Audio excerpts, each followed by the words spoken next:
உயிர்த்த ஞாயிறு தாக்குதல் மறைப்பதற்கு எதுவும் இல்லை. பிரதமர் ஹரிணி தெரிவிப்பும் புதிய விடயங்கள் வெளியிடப்படும் என்கிறார் என்பதாக வீரகேசரி பத்திரிகை அந்த செய்திக்கு தலைப்பெற்றிருப்பதை நாங்கள் காணக்கூடியதாக இருக்கிறது. அவர் தெரிவித்த கருத்துக்களை நாங்கள் பார்க்கலாம். உயிர்த்த ஞாயிறு தாக்குதல் சம்பவம் தொடர்பில் மேற்கொள்ளப்பட்டு வரும் விசாரணைகளில் வெளிவரும் புதிய விடயங்களை தேவையான நேரத்தில் மக்களுக்கு அறிவிப்போம்.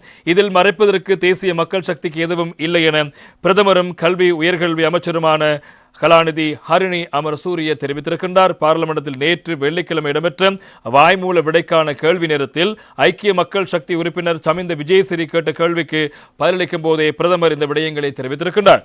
சமிந்த விஜயசிறி தனது கேள்வியில் இலங்கையில் நடத்தப்பட்ட உயிர்த்த ஞாயிறு தாக்குதல் தொடர்பில் புலனாய்வு செய்வதற்காக அமைக்கப்பட்ட ஆணைக்குழுக்களின் எண்ணிக்கை எத்தனை, அந்த ஆணைக்குழுக்களினால் பரிந்துரைக்கப்பட்டுள்ள விடயங்களை நடைமுறைப்படுத்துவதற்கு இதுவரை மேற்கொள்ளப்பட்டுள்ள நடவடிக்கைகள் என்ன என்று நேற்றைய தினம் சமிந்த விஜயசிறி அவர்கள் கேள்வி எழுப்பியிருந்தார். இதற்கு பிரதமர் பதிலளிக்கின்ற போது உயிர்த்த ஞாயிறு தாக்குதல் சம்பவம் தொடர்பில் புலனாய்வு செய்து விசாரணை மேற்கொள்ள ஓர் ஆணைக்குழுவை அமைக்கப்பட்டுள்ளது.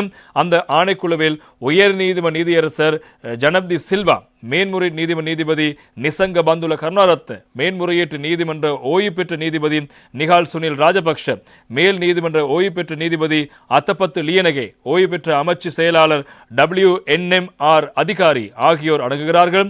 அந்த ஆணைக்குழுவின் விசாரணை அறிக்கை 2021 2ஆம் மாதம் 25ஆம் தேதி பார்லிமென்ட் சமர்ப்பிக்கப்பட்டது.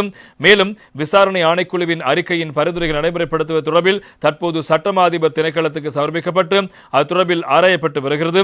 அதன் பிரகாரம் சட்டமா அதிபரால் பரிந்துரைக்கப்படும் இறுதி பரிந்துரையை அடிப்படையாக கொண்டு எடுக்க வேண்டிய அனைத்து நடவடிக்கைகளை மேற்கொள்ள அரசாங்கம் பின்வாங்காமல் நடவடிக்கை எடுக்கும். எனவே உயிர்த்த ஞாயிறு தாக்குதல் சம்பவம் தொடர்பில் இதுவரை நியமிக்கப்பட்ட விசாரணை ஆணைக்குழு ஜனாதிபதி விசாரணை ஆணைக்குழுவினால் வழங்கப்பட்டிருக்கும் பரிந்துரைகள் தொடர்பில் சட்டமா அதிபரின் ஆலோசனையின் பிரகாரம் முறையாக செயற்படுத்த நாங்கள் நடவடிக்கை எடுப்போம் என்பதாக தெரிவித்தார். இதன்போது எழுந்த சமிந்த விஜயசிறி எம்பி அவர்கள் மேலதிக கேள்வி ஒன்றை எழுப்பியிருந்தார். தாக்குதல் சம்பவம் இடம்பெற்ற காலப்பகுதியில் தற்போது அரசாங்கத்தின் பாதுகாப்பு பிரதி அமைச்சர் கிழக்கு மாகாண கட்டளை தளபதியாக இருந்திருக்கிறார் என்பதை அவர் ஏற்றுக்கொண்டதோடு அந்த தாக்குதலுக்கு அரசு புலனாய்வு பிரிவில் சில அதிகாரிகள் நேரடியாகவும் மறைமுகமாகவும் சம்பந்தப்பட்டிருப்பதாக அவர் அந்த சபையில் தெரிவித்தார் என்பதாக தெரிவித்தார். அதே நேரம் இந்த தாக்குதல் சம்பவம் தொடர்பில் அரசு அதிகாரிகளை விசாரணைக்கு மேற்கொள்ள வேண்டி இருப்பதாக ஜனாதிபதி தெரிவித்தார். அப்படியானால் இவர்கள் 2 பேரும் இந்த தாக்குதல் சம்பவம் தொடர்பான சில விடயங்களை அறிந்திருக்கிறார் என்பது வெளியாகிறது.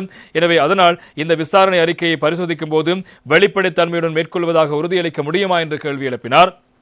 இதற்கு பதில் வழங்கிய பிரதமர் அவர்கள் அந்த விசாரணைகளை நாங்கள் மேற்கொள்வோம், இதில் இருந்து தப்பிச் செல்ல போவதில்லை. நாங்கள் விசாரணை மேற்கொண்டு வருவதன் மூலம் பல புதிய விடயங்கள் வெளிவந்திருக்கின்றன.